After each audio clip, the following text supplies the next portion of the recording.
হেই guys, good morning. আর আমাকে জানি খেপি খেপি লাগছে, কারণ কি আমি ঘুম থেকে উঠেছি আর আমার সকালে টিউশন আছে, তার জন্য উঠে এখানে আমি ফ্রেশ হয়েছি। আর এই যে আমি এখন রেডি হচ্ছি, আর এখন হচ্ছে আমার চুল আঁচড়ানোর পালা।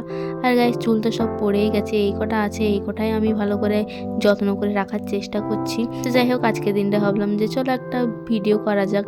আর আমার যেহেতু ছোট চুল, তাই বেশি টাইমও লাগে না চুল আঁচড়াতে। এই যে আমার বেনুনি হয়ে গেছে, আর সাজগোজের তো কিছু নেই, তাই এখানে আমি একটু লিপ বাম লাগিয়ে নিচ্ছি। তারপর হচ্ছে মা আমার জন্য চা করে দিয়েছে, আর এখানে হচ্ছে আমি চা খাচ্ছি। আর সকালে আমি সেরকম বেশি কিছু খাই না, তো চা খেয়ে হচ্ছে আমি বেরিয়ে যাব। এখন যেহেতু ঠান্ডাটা একদমই নেই সেরকম, বলতে গেলে খুব কম, তার জন্য একটু সেফটির জন্য আমি এখানে আবার জ্যাকেট পরে নিচ্ছি। তো যাই হোক, এটা থেকে আমার একটু কম ঠান্ডা লাগে। তারপর হচ্ছে আমি এই যে পুরোপুরি রেডি হয়ে গেছে, এরপর হচ্ছে আমি একটু পর বেরোবো গাইস। এখানে আমি ঘড়িও পরে নিচ্ছি, কারণ ফোন থাকলেও আমার ঘড়িটা হাতে চাই। তারপরে যে সাইকেল নিয়ে আমি বেরিয়ে পড়েছি, আর সাইকেলটা আমি মোড়ে রেখে দিয়ে যাব, আর মোড় থেকে আমি বাস ধরে যাব বাঁকুড়া। আর এই যে যাচ্ছি সাইকেলে, তবুও আমি তোমাদেরকে ভিডিও করে দেখানোর চেষ্টা করছি গাইস। আর আমার এক হাতে সাইকেল চালাতে ভয়ই লাগে, তবুও আমি আর কি ভিডিও করছি। আর তারপর হচ্ছে আমি পৌঁছে যাই, আর এই যে পুরো রাস্তা ফাঁকা, সেরকম কেউ নেই। আর এখানে গাছগুলো কেটে দিয়েছে বলে পুরো ফাঁকা ফাঁকাই লাগছে, তো কি আর করা যায়। তারপর হচ্ছে আমি বাসে চেপে গেছি, আর আমি ভাগ্য ভালো, আমি সিটও পেয়ে গেছি। আর এখানে আমি একটু হালকা করে ভিডিও করে নিচ্ছি, জানি পাশের লোক তাকায়, তবু গাইস আমার যেটা কাজ আমি তো সেটা করবই।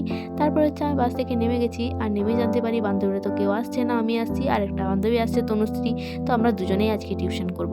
তারপর হচ্ছে টিউশন হয়ে যাওয়ার পরে এই যে আমরা দুজনে আবার হেঁটে হেঁটে যাচ্ছি বাস ধরার জন্য। আর আজকে আমরা দুজনেই এসেছিলাম, বাকিরা তো সবাই অনলাইনে টিউশন করেছে। তো যাই হোক, একা একা ভালো লাগে না, সাথে কেউ থাকলে বেশ ভালো লাগে। তারপর হচ্ছে আমরা এই যে বাস পেয়ে গেছি, আর ফেরার সময় আমরা বসতে পাইনি। তো যাই হোক, আমরা বক বক করে গান শুনতে শুনতে বাড়ি চলে আসি। তারপর আমি একটু এসেছিলাম গ্রামের বাড়ির দিকে। তারপর গ্রামের বাড়িতে আসার পর আমাকে এদিকে দেওয়া হয়েছে ডুমুর, আর আমি এখানে ডুমুর নিয়ে যাচ্ছি, কারণ পরের দিন আমাদের ডুমুর তরকারি হবে।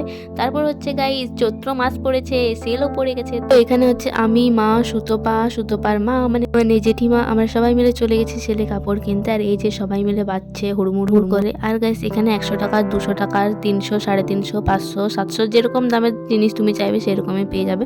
হচ্ছে ঘটে গেল এক কাণ্ড, কারেন্ট চলে গেছে, পুরো শপিং মল অন্ধ হয়ে গেছে।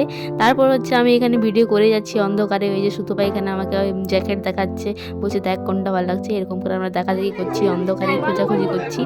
তারপর ও আমাকে দেখাচ্ছে, এই যে লাইট পালিয়ে গেছে, এদিকে লাইট পড়বে, এই ব্লগ বানাতে শুরু করে দিয়েছে। দেখ দেখ জামাগুলো সব বাবু হাই করো, হাই করতে, হাই করে দে, হাই হাই করে দে। ওই যে দেখে দিলাম পুচকিটাকে, ওটা হচ্ছে বান্ধবীর বেবি। তারপর হচ্ছে আমি আর সুতপা মিলে এই যে এগুলোতে দেখছি, বেশিরভাগই এই যে ছবি তোলার জন্য এসেছি আমরা এইখানে, নিজেদেরকে দেখছি বেশি করে। তারপর হচ্ছে আমাদের কাপড় চোপড়ে যে কেনা চলছে, আমি আর সুতপা তো এগুলোতে ঘুরে ঘুরে দেখছিলাম। আর মার জেঠিমা তো কাপড় দেখছে, আর সুতপা হচ্ছে বড় ঝোলা পেয়ে বেড়াচ্ছে, আমাদের যেটা পছন্দ হচ্ছে সেটা আমরা ঝোলাতে ঢুকিয়ে নিচ্ছি। তারপর এখানে হচ্ছে শাড়ি বাছা চলছে, তো সব রকমের শাড়ি, সব শাড়িগুলোই বেশ ভালোই লাগছিলো, খারাপ সেরকম লাগেনি। শুধু আবার এই সাদা শাড়িটা নিয়ে ধরে বলছে ভালো লাগছে, কিন্তু আমরা সাদা শাড়িটি নিইনি। তো যাই হোক, শুধু দেখাই হচ্ছিলো। এই যে এখানে সব শাড়িগুলো 300 টাকা জামদানি শাড়ি, আর এখানে ব্যাগ, জুতো সব কিছুই আছে, তোমরা সব কিছুই পেয়ে যাবে। তো তোমরা যদি কেউ আসতে চাও গাইস, চলে এসো আমাদের দিকে, দেখাও হয়ে যাবে, তোমাদের শপিং করাও হয়ে যাবে। তারপর হচ্ছে আমাদের কেনা হয়েছে, আর এখানে আমাদের হচ্ছে বিল মেটানোর টাইম চলে এসছে। তারপর হচ্ছে আমি আবার ঘুরে ফিরে দেখছি এই যে বাচ্চাদের পেন্সিল বক্স। তো যাই হোক, এগুলো আমাদের কেনার বয়স পেরিয়ে গেছে, কি আর করা যায়, কেনা তো যাবে না। তারপর এখানে হচ্ছে আমি কাপ দেখছিলাম, বাড়িতে আমার কাপ আছে, তাই আমি আর নিলাম না সেরকম। এখানে হচ্ছে আগের থেকে অনেকটা সুন্দর করে করা হয়েছে, আর এখানে অনেক ধরনের মূর্তিও করা হয়েছে গাইস, তোমরা অনেকেই জানো।